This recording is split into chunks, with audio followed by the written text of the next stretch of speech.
guys, it's Jeff from the Adventures of A and J. Today, Chapter 4 review of My Hero Academia.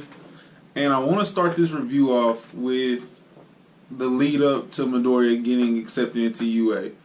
It's kind of telling that he's going to get in. I mean, we know as readers that he's going to get in. But they give it away earlier with the teacher's pet kid.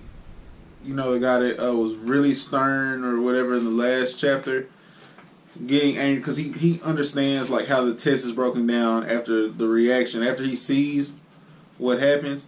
And I also think that it's something's going on where he sees within himself that he didn't act to go save someone. He reacted with the crowd. He did what was popular and bailed on the girl that tried to give points to Deku. And I don't know if that's telling towards what either of them will do in the future, teacher's pet or the girl. But the girl did save Deku on his landing because he had no idea how to use All Might's power. Like, he was just like, I gotta go save her. Which leads me back to my point from an earlier chapter that he's got the makings of a true hero because he doesn't think. He doesn't think. His entire mindset is go save. I will also point out that I'm slowly becoming more of a fan of Katsuki. Because and hear me out. First, I think villains drive stories, and in a story where 80% of the people have superhero or super capabilities, you're going to have very skilled, very powerful villains. And I think comparing him to Sasuke or Vegeta is kind of telling. But the hero side of them, or anti-hero, whatever we want to label those guys as, and that his way of going about things might be off-putting, but he has good intentions. I think he's driven to be a hero still. Just him coming to take the hero test and looking to perform well, he wants to be a hero still, and I'm starting to pull for him because I also think that his character so far, and we're in chapter 4, man, but you can tell that he's brash and probably won't gel well with other people.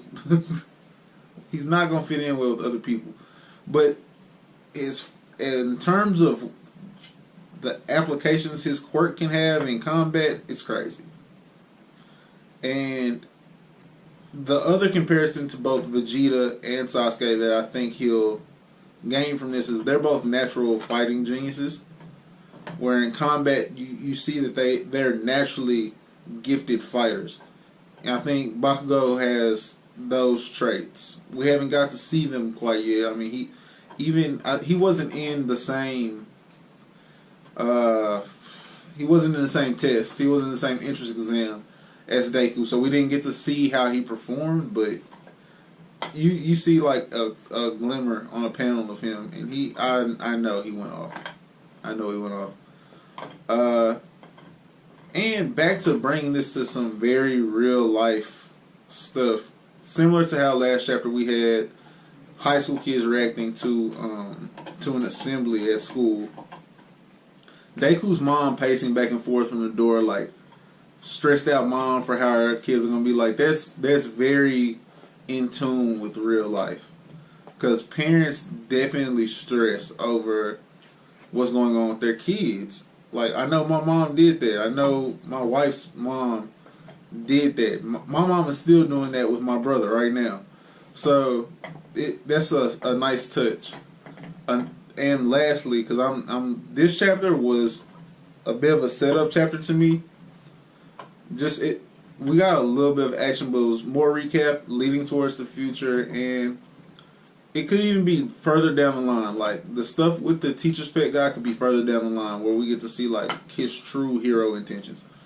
But how does Horikoshi get by with like some of the copyright stuff? Because in this chapter, the nurse. It's Miss or something girl. Like she's an elderly lady, but her name is Young. She has a young hero's name, but she's handing out Haribo gummy bears to people. Like that's an actual thing. And we had the Super Mario reference last chapter. Spider-Man was in chapter 1. Like, how is he getting away with this? I'm going to start rating chapters, and as far as a chapter out of 10, I give this chapter a 6. It's definitely a chapter. It's a build-up chapter. It's a setup chapter. It's a chapter that is meant to push the story along. And last note before we close this out. All Might is kind of corny. Kind of. And I guess that's just his persona, the kind of hero he has to be. I'm sorry, I keep looking down. My dog's out.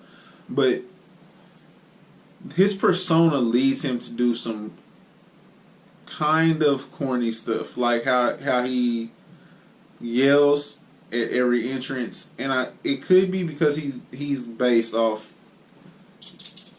Western comic book superheroes. Like the way he's drawn, some of his characteristics, even I think the attack he used was like an American named attack.